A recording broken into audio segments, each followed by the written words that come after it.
Merci, Monsieur le Président, Madame la Ministre, Monsieur le Président de la Commission des Affaires culturelles, Mesdames les rapporteurs, chers collègues. C'est un long travail parlementaire qui nous amène aujourd'hui à cette discussion essentielle.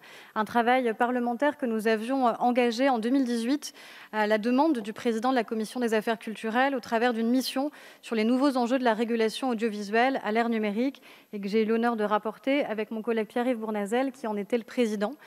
Nous avions formulé 40 propositions, dont un certain nombre aujourd'hui soit sont déjà mises en œuvre, soit vont l'être si nous acceptons et nous votons évidemment le texte qui nous est présenté aujourd'hui.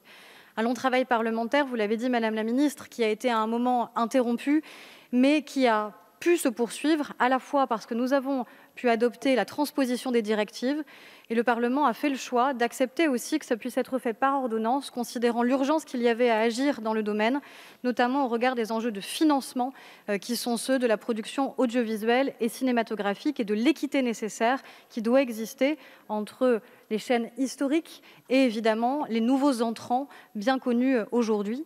Et puis un travail qui se poursuit, qui n'est pas une petite loi, mais qui est bien une loi essentielle pour l'avenir du secteur cinématographique et audiovisuel. C'est un texte ambitieux et j'aimerais partager avec vous quelques-unes de ces ambitions et quelques convictions que nous avons portées de manière très largement partagée sur l'ensemble de ces bancs en commission des affaires culturelles et, je l'espère, en séance publique. Cette ambition, c'est de réaffirmer, ne serait-ce que par la tenue du calendrier parlementaire, Madame la Ministre, que les enjeux de diversité et de souveraineté culturelle sont au cœur de l'agenda politique du gouvernement et de cette majorité. C'est aussi affirmer que face à parfois des menaces et des nouvelles opportunités, nous savons adapter notre régulation à ces nouveaux enjeux. Nous le traduisons par des convictions, évidemment les enjeux de lutte contre le piratage qui sont essentiels et qui restent malheureusement un fléau dans notre pays avec encore 10 millions de pirates chaque mois et une perte d'1 milliard d'euros chaque année pour le secteur. C'est autant de créations en moins. Nous permettons la création de l'ARCOM. Et l'ARCOM, c'est la fusion entre le CSA et la Hadopi. C'est un enjeu essentiel d'efficacité, évidemment, dans la décision publique qui pourra être prise. Et nous renforçons les pouvoirs de sanction qui seront dédiés à l'ARCOM. Nous avons d'ailleurs, en commission, souhaité revenir sur ce que le Sénat avait introduit, puisqu'ils avaient diminué le quantum des peines encourues en cas de manquement à l'obligation de financement. Et nous sommes revenus au texte initial qui permet d'avoir en effet des sanctions qui sont extrêmement dissuasives. C'est aussi permettre d'adapter notre modèle quand nous l'estimons être trop obsolète. C'est le cas par exemple sur des seuils anti-concentration. Nous avons relevé le seuil anti-concentration sur les radios en passant de 150 à 160 millions d'habitants et c'est une flexibilité nouvelle que nous offrons.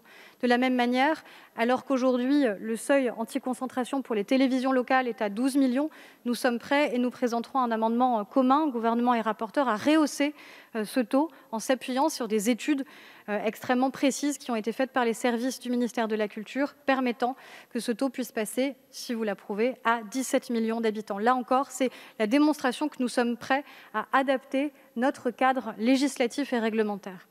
Et puis, une conviction que nous avons aussi affirmée, en ne souhaitant pas conserver une modification introduite par le Sénat, considérant qu'il n'appartenait pas aux législateurs de prendre position dans le cadre d'une fusion qui pourrait exister entre deux chaînes historiques, TF1 et M6, avec une facilité qui aurait été accordée sur le renouvellement des autorisations à émettre. Et donc, nous sommes revenus, et là encore de manière très collégiale en commission des affaires culturelles, sur cette possibilité. Et puis enfin, nous avons réaffirmé avec force et de manière unanime dans notre commission la question de la production indépendante. Et je sais que bon nombre de collègues sont très attachés à ce sujet.